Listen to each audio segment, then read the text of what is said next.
In terms of minimizing meetings, I'm a little bit cynical about meetings, but I think meetings are really meant for three major things.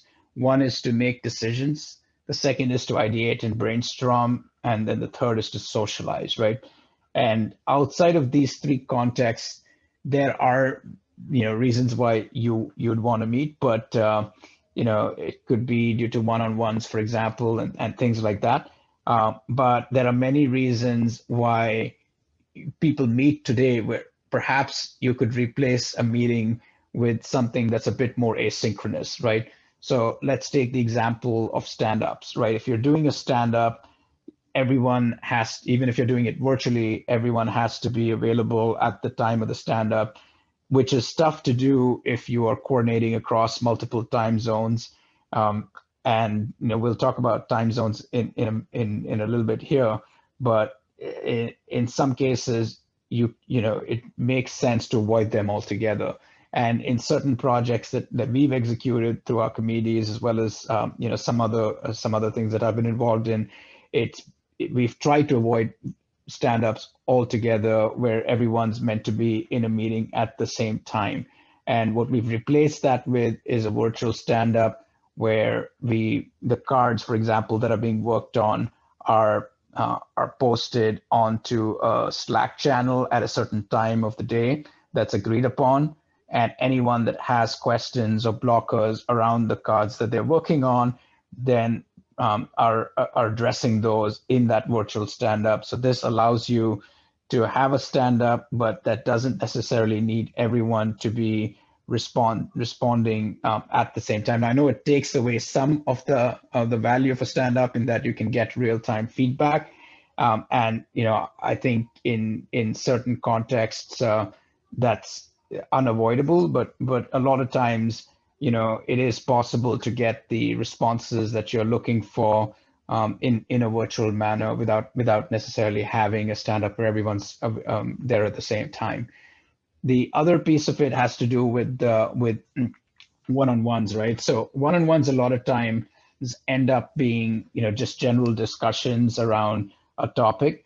And while it is important to have one-on-ones for some things where it's literally unavoidable to meet, and I think even in those contexts, though, it is critical to have some level of written communication prior to the one-on-one, where when you do get on the one-on-one call, you are sort of making some decisions as opposed to simply talking through what the points might be. So as an example of that could be if you're doing a one-on-one, but you're providing feedback to a certain individual on your team, it's very useful to think about the feedback ahead of time, put the feedback on paper, figuratively speaking, allow the individual that that feedback is meant for to review it, and then get on a call where you make some decisions on corrective actions, for example, or how do you improve. In the case of Archimydes, if you're trying to get someone from a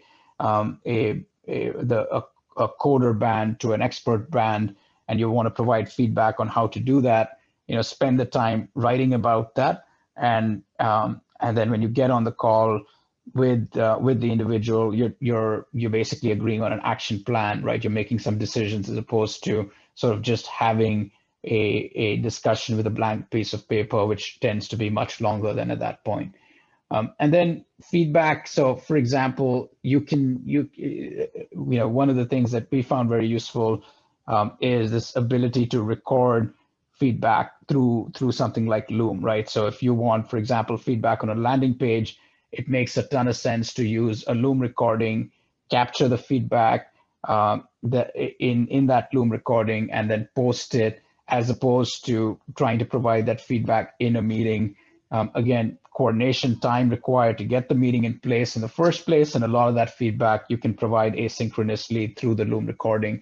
So I think, again, there are ways to replace all of these things virtually in some sense, and it may not be a good idea to do it all of the time, but even if you can drop it by 50%, that's 50% less meetings, right? So I think having it makes sense to ask yourself when you are going to schedule a meeting, whether it makes the meeting is absolutely required or not. Is there a way to achieve this asynchronously? And if so, the asynchronous path in my mind is the better path as opposed to the synchronous path, which requires coordination and overhead.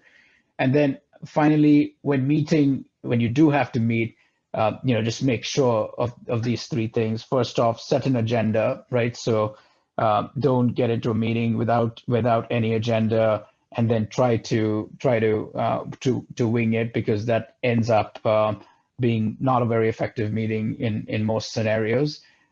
Two, managing the clock, again, being very cognizant of the time you have for a meeting and trying to stay within that time is critical. If you need somebody that's sort of the watchkeeper, that's ensuring that you are not going over for a specific topic, particularly in longer meetings. If you need to break the time down to 15-minute slots to have discussions in certain areas, making sure that someone's keeping a close eye on the time is critical. So if you are going to have a meeting, make sure you set the agenda, make sure you manage the clock.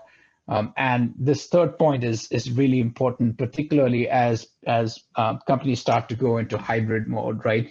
So what tends to happen when you're in a hybrid situation, and I've been in this situation many times before, is let's say 50% of the team is on site, 50% of the team is remote.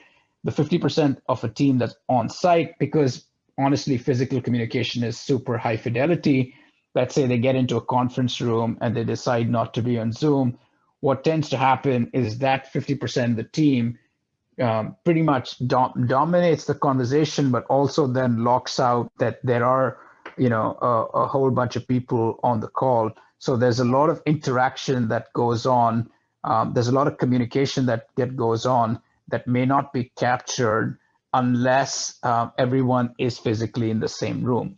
So from my experience, what works in a hybrid situation is ideally, if possible, everyone taking, even if they are in the same physical location, to make sure that it's inclusively run, to take the calls from their own seats, right? As opposed to going into a conference room and then having the other 50% of the team, or whatever percentage is remote, feel left out, right? It's not great for team morale. It's not great for communication itself, because there are things that are assumed that people that are in the room understand that people on the calls just may not understand or be privy to, and it results in all sorts of communication friction. So in order to avoid communication friction in a hybrid environment, I think it really helps to continue to take the calls on Zoom or whatever else your recording software or your meeting software is, GoToMeeting, WebEx, Google Meets, whatever it is, right? But try to do it from the location that from your seating location, if possible, as opposed to doing it in conference rooms. And I know that it's not always feasible, but if you can again do it 50% of the time, that's more effective than never doing it, right? There are situations in which obviously meeting in a conference room and just getting everyone together makes a ton of sense.